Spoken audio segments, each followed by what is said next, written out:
Check this out.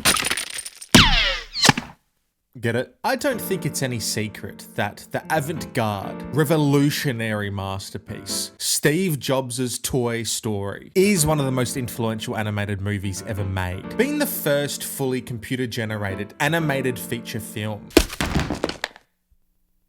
that proved that CGI was now advanced enough to successfully accompany the hyper-emotive voice performances. You are a toy! As well as creating visually complex and distinctive characters for all ages to connect with and not have it feel weird or uncanny at all. Maybe I should run for office someday. I mean, why not a dummy in the White House? Making Inanimate fucking objects have that little bit of zing and pep that was necessary to put Pixar on the map as a storytelling powerhouse of modern animation. But here's the thing, and no one talks about this for some reason, but the thing people undervalue most about Toy Story, beyond the groundbreaking CGI for the time, and the unique character designs of the toys, and the voice acting, and the music, the latter of which are doing most of the work to make it just as timeless as it is effective. But what's really making all of this work is the sound design, actually. The sound effects.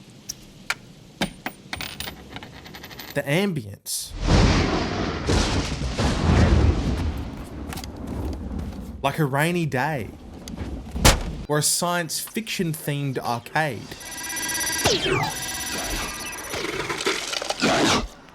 Or the thunderous stampede of a bunch of dumbass kids checking out a new toy. Given that Toy Story's story is told through the perspective of toys, the film balances otherwise normal, real-world things and then scales them up to make them seem enormously huge in comparison to the 10-inch tall toys. It's the work of lead sound designer Gary Rydstrom, who you probably have never even heard of. But you actually have heard of his creative touch throughout most of your childhood, I'm sure. But he is the secret sauce that makes Toy Story as good as it is. And it's something you don't even really clock in your head, since you are more taken aback by the voice acting and soundtrack. The actual sound design in Toy Story is pretty spectacular because it successfully tricks your brain into thinking that these toys are tangibly real. And it achieves this by making sure every sound is accurate to the type of action they are making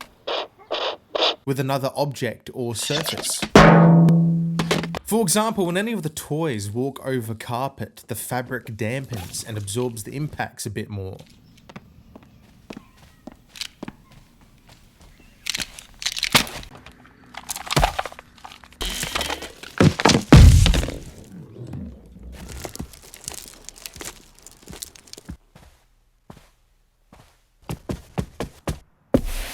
Then compare that to running on hardwood stairs.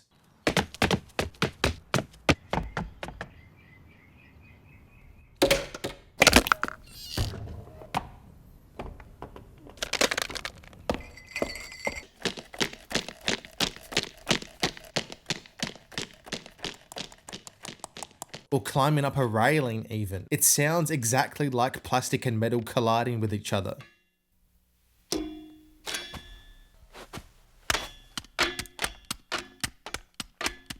I like when they are on the bed and whenever they jump or get thrown onto it, you can feel the added oomph and the resonance of the mattress springs.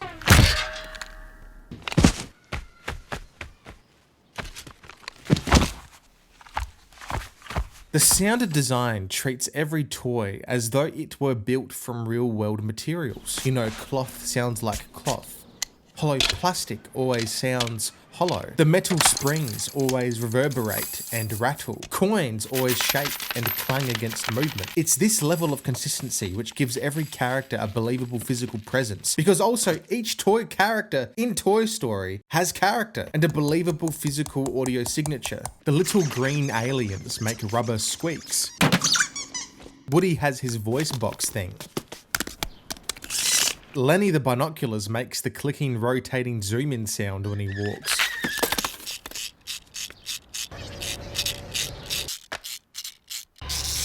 The robot goes. The Etch and Sketch sketches this. The remote control car has that electric motor whine and steering servo clicks.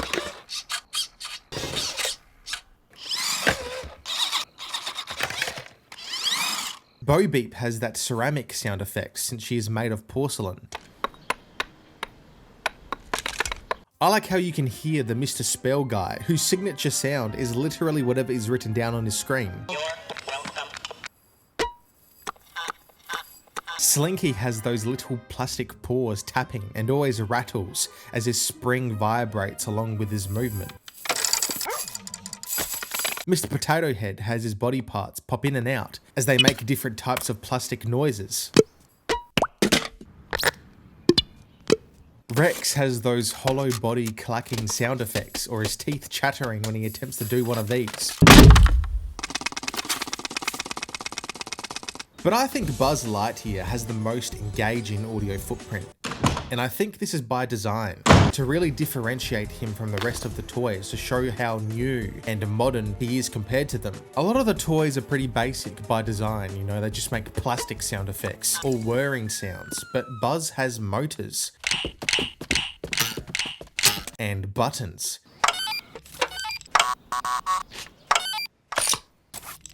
and a little flick wrist thing.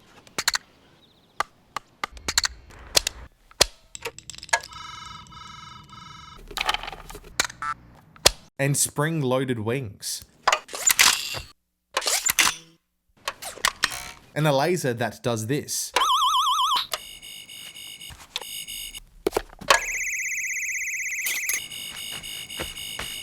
He sounds very cheap and made of plastic because he's not actually the Buzz Lightyear. He is a toy that was made in Taiwan. Shit, when you see his commercial, it has all the heightened, clearly hyperbolized sound effects that an ad for a science fiction toy would have.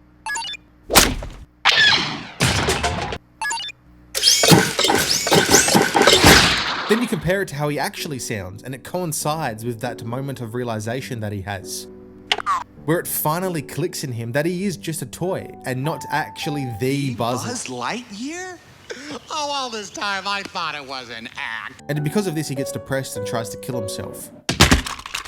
There's a big use of perspective sound in Buzz Lightyear's journey to realization. When he first gets out of the box, there's a perspective shot, and he literally breathes like a spaceman.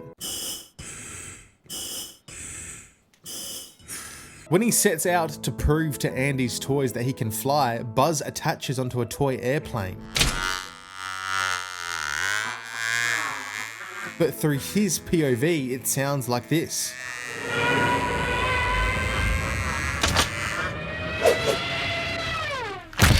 It's this exaggeration based on perspective that convinces you on the idea of toys moving and interacting by themselves, and then how it compounds those really exaggerated sound effects to fill in an emotional element of a scene, to enhance its feeling and tone beyond just the realistic sound effects, like it could just be overtly horrific.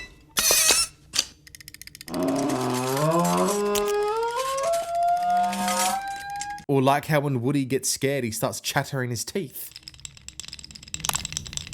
Sid's POW toys give off a vibe that is eerie and mutated.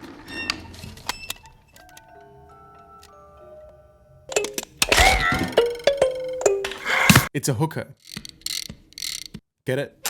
Or make a rolling globe sound like this massive concrete boulder from Indiana Jones.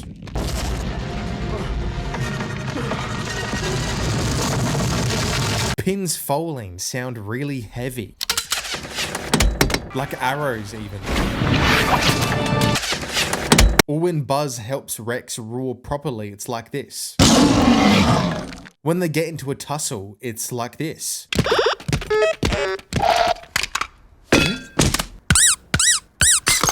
Then when Buzz punches Woody, it doesn't sound like any of the previous more realistic toy sounds, but he goes like... When Woody removes the bug from Buzz's plastic visor, it's like this gooey, sticky sound. And then when he wipes it off, the sound is more like wiping glass than wiping plastic. The RC car has added F1 car sound effects.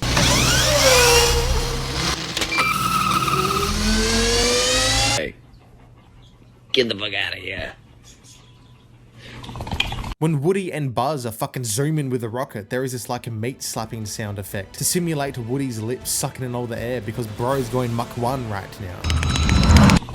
The exaggerating sound effects adds an identifiable level of character to the movie, is what I'm saying. It's what subconsciously allows you to feel more added weight behind what is just a 3D animated movie with realistic sound effects. And to further prove why I think it's so great to have this level of panache,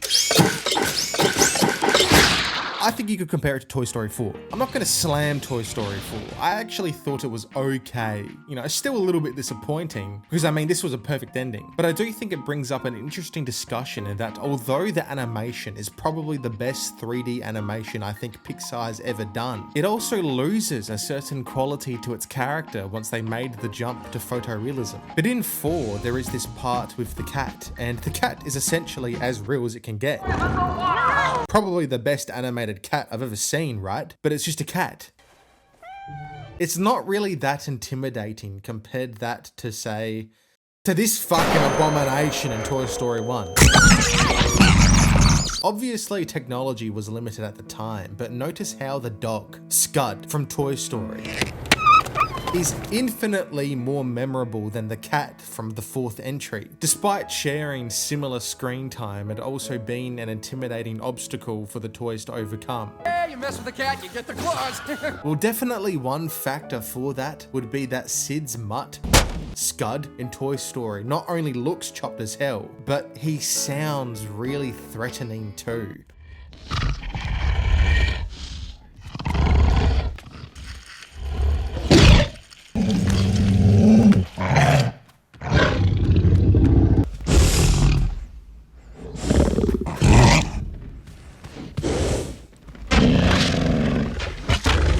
Gary Rydstrom used not only real dog sounds, but the sleeping and snoring sounds that Scud makes are all sound bites from different big cats like tigers or lions. The sleeping sounds, the snoring, the growling while he was asleep, and the growling that Scud makes as he starts to stalk Woody and Buzz through the hallway are not dog sounds at all, but tigers and elephants and lions and big sounds.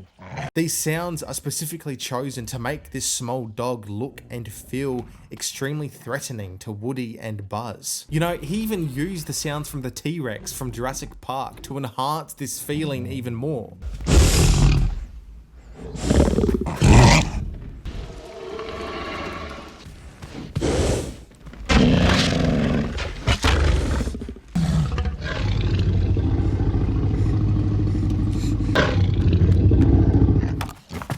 But jump forward like what, 25 years, and although the animation is a massive leap forward, the cat is just a cat. It doesn't really feel threatening, despite being in the perspective of the toys. You do get a little glimpse of that panache that it used to have, since they added this little roar right here. But other than that, it's not really all that memorable or audibly unique, in my opinion. It makes it feel just a bit more like corporate, I think is a good word for it. Like, despite the fact that visually it's so much more crispier, it still sounds just a little too safe around the new sharp and shiny edges of its photorealistic animation. But I think when you compare them side by side, it really highlights to me how genius Toy Story 1 was.